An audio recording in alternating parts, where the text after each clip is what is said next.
When you look at South African youths and you have various kind of social ills in terms of access to alcohol, for example, from a very young age, or access to guns and the wide proliferation of weapons and their easy accessibility. When you look at the crime rate and you look at some of these other trends, from your vantage point as a young leader with great influence on your radio network, what do you have to say to the young people about some of the social ills and about what their responsibility is within the ambition to progress South Africa as a nation? I think it's very difficult. One of those social ills are drugs as well, that's plaguing South Africa. We've got drugs that are being created in the back door, drugs that are being innovative and using things such as ARVs to create drug substances.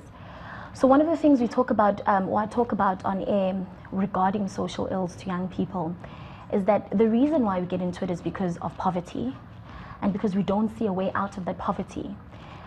One of the, I think the bad things about apartheid is that it made a lot of black people in South Africa very dependent on a system. So a lot of people haven't been able to break free and realize that they're able to be the change that they want, that they are capacitated enough to actually create a clear future for themselves. So a lot of people don't see themselves as being empowered. So ours is to say to young people that the world is no longer just South Africa. The world is now a global village. If you don't find help within this country, there's help within the continent. If you don't find it within the continent, there's help within the global space. And a great example of this is the Mandela Washington Fellowship. I didn't have to be in South Africa to get all these connections and networks. I could have been a South African I was a South African who was battling to find networks and connections, but through global programs such as these, that has made the connecting of people all over the world easy. I think it gives me better hope that I'm able to be something more and I'm able to create something. So I think people feel disempowered. So we try to just empower them around to look beyond what is just around them in their community, what is around them in their country, what is around in their continent, but to look to the rest of the world, because there are many helping hands that are out there and that are willing.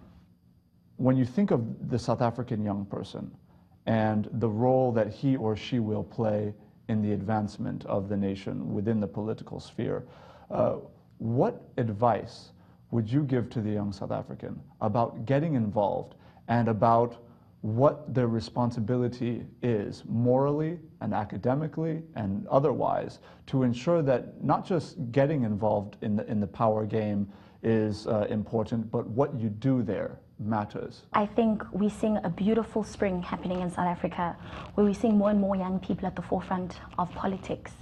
Might I just add that just in our neighbor Zimbabwe, they're going through elections, and one of the candidates is so young, and just as a continent, I think that's a great stride.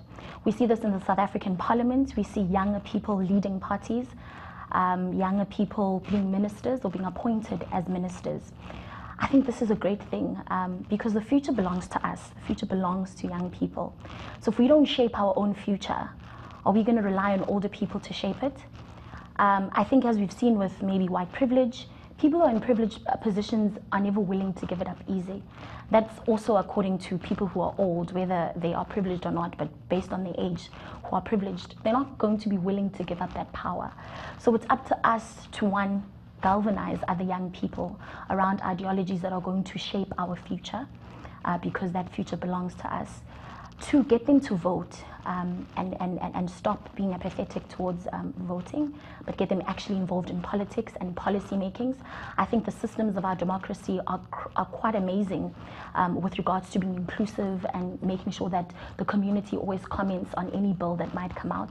I think we need to get younger people coming out and commenting on these policies that are being suggested. One of those right now is the land issue in South Africa.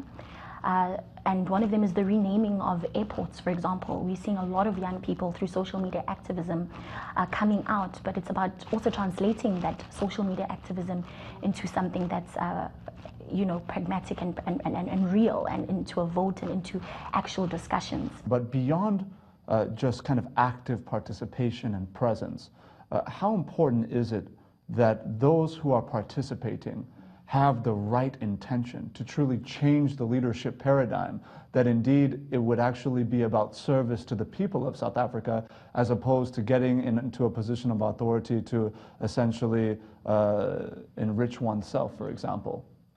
So I think one of the themes that we've had at the Mandela Washington Fellowship is Nelson Mandela's legacy through innovative servant leadership. And I think what's so important is that the young people currently now in leadership in the country in South Africa, we need them to ensure that they create a future where young people are going to be able to benefit from it. And I think that means dying to yourself as a leader, dying to your own desires as a leader, and taking the desires and the well-being of somebody else and placing it above you. I think a lot of our leaders are coming from backgrounds where they don't have much. And so when you thrust it into an environment where you suddenly have a lot and you have access to budgets and you have access to funds you didn't have, the easier thing is to think about yourself. But I think servant leadership reminds us that if you die to your own ways and you respond to the will of the people and the needs of the people, life ultimately will reward you. And isn't that what power is about? As much as you want power, but power is influence. But what is influence without people behind you acknowledging that your existence also added to their existence and uplifted their existence? So I think servant leadership from our young leaders in Parliament right now has to play a much bigger role than it already is, and hopefully they'll rise above and rise to the needs of South African people generally. Nomfundo, that is a very beautiful and inspiring thought to end this conversation on. I thank you so much for sharing your thoughts and insights with us today. Ngiyabonga.